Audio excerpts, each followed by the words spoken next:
Obe Log 2, circa the last quarter of the year 2012. For this video and a few more I will create in the future, you'll notice they won't have an exact date. And the reason for that is these are my first out-of-body experiences. And at that time, I didn't think of actually recording them or even documenting them. So I want to create these journals or logs while they're still in my memory in case one day I forget some details about them. So in this video, I'm going to first talk about my second out-of-body experience, and then another one that actually took place a little bit in the future. It wasn't my third or my fourth or my fifth. It was maybe like around the sixth one. It's a short one, but it's somewhat related to the second out-of-body experience that I'm about to impart to you now. Okay, so for the second out-of-body experience I had, I was again spending the night at my ex-girlfriend's house, and again I left the lamp on. So I go to sleep. Well, I don't really go to sleep, I just lie down and I basically try to get my body into a very relaxed state and try to stimulate my energy body. And I do manage to get into a state of sleep paralysis again. Only this time I felt the sleep paralysis state accompanied with this dark, eerie feeling, the same I would get to all of my prior sleep paralysis states in the past. So I was kind of struck with fear, and I can feel it, but not in the room. I felt it approaching from downstairs. You see, I think I was on I believe the third floor. So I told myself mentally, I could either just end this and just wake up, or I can face it. At the time I was tired of being afraid, so I decided I need to face this eventually, so why not now? So I lunged out of bed, but I didn't feel any vibrations.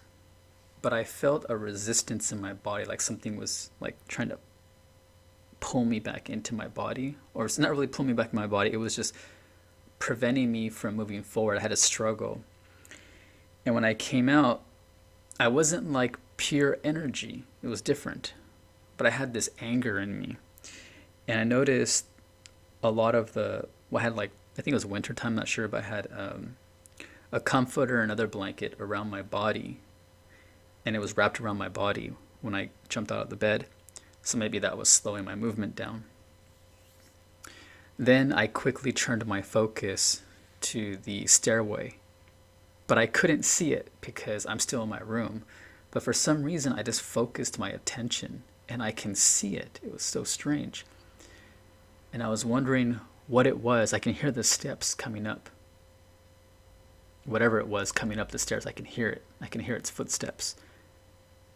And suddenly what I saw was actually quite ridiculous. It was a robot. And when I say robot, not just a robot, it was an animated robot, as in a cartoon. And it even looked a little bit grainy or pixelated. It had a metallic or gray color. It was a slim robot. It had a square body. The head was oblong or rectangular. It didn't have any facial expression. I believe it did have a mouth, just like a horizontal line. And I was like, what? But I could still feel this fear, but I wasn't afraid of what it looked like. So then I focused my attention back to the room, and I felt that it was at the door already, but the door was closed.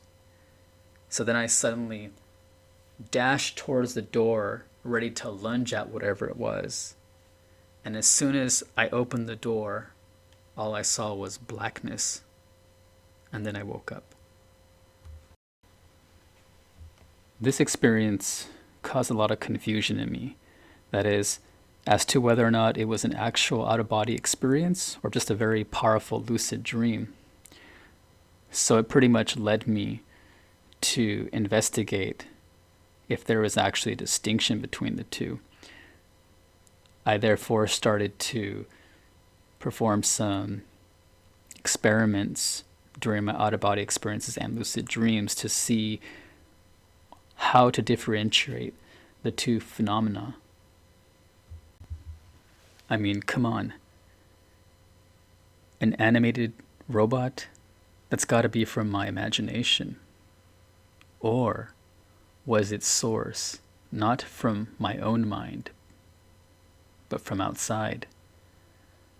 That is, maybe something that was co-orchestrating my environment. So for this next out-of-body experience story, as I said before, it occurred a few episodes after the first out-of-body experience, probably like 5 or 6. What I noticed during this experience was, and even the experiences thereafter, the vibrations were never as intense as the very first time I came out of my body.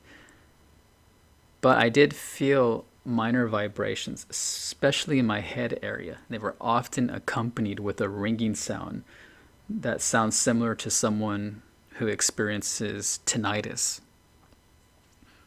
So I come out of my body and I feel, something I should mention is I don't really hear sound.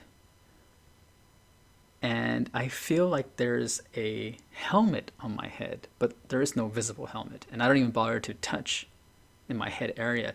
It just feels like a full motorcycle helmet that covers the face, has a visor. It's like the whole helmet. I didn't really pay too much attention to this. So I walked towards the door of my room, and then I turned back. And when I turn back, I see these disembodied heads. They were faces, they were heads, and no bodies, and they were just bouncing towards me. I wasn't really afraid of them. I kept pushing them off, but they would just keep bouncing back on me. I was more annoyed than afraid with them, as one would be. For example, if you're outside and you're being bombarded by mosquitoes, you're obviously going to keep brushing them off you, or even trying to kill them to keep them from biting you. That's what I felt like. These were more like mosquitoes to me. It was more of an annoyance. So I kept brushing them off. And then I ended up waking up. So I think that what was happening was that these entities were trying to prevent me from exploring this new frontier whenever I'd come out of my body. At the time, however, I didn't think that something was trying to prevent me. I was still thinking that maybe it was just a part of my imagination, just playing itself out in the dream state, or even in the Obe state, if that's what you want to call it, for want of a better word, to describe that environment. Now, fast forward to now, I have a better understanding of what they are, but I'm still not 100% sure. But even these disembodied heads that were bouncing on me, even they looked a little bit grainy or pixelated. Now, I'm not sure if this is related to my third eye not really being activated yet at the time. It still isn't. Or is it possible that we are in a simulation, a literal computer simulation, and that this is just another layer of the simulation, the dream state? And this would explain why things look so pixelated most of the time. It would also explain why such ridiculous looking characters like the robot I encountered and the disembodied heads bouncing towards me only an AI could generate such nonsense. What I mean is, nothing like that would ever come from my imagination. In fact, I think I'd be able to imagine something more elaborate and sinister to scare myself or to distract myself rather than those infantile looking characters. The good news is if you're lucid enough, you can override all of the things you see in these experiences, where you can take control of the helm and create what you want to create. And I ultimately believe it will eventually spill over into this physical reality. In fact, I think most magic is actually manifested in the dream state. That's why these outside or AI orchestrators generally create what you dream all the time. So if you think about all the dreams you have, it's always fear, fear, fear, or stress, stress, stress. And that's what you get more in this waking reality. So it's a constant struggle for me to become lucid and to remember to create the feeling, the environment that I want to generate in this waking reality. But don't be discouraged for those of you who are having your first out-of-body experiences. You will encounter a lot of nefarious entities, but some of them may be able to harm you. But if you can basically put your big boy pants on and just face them, you don't have to worry about it. So don't let anyone scare you away from not attempting to come out of your body or explore your mind via dream states. And I might add, you need to be aware of these entities because their greatest strength is your unawareness of their presence.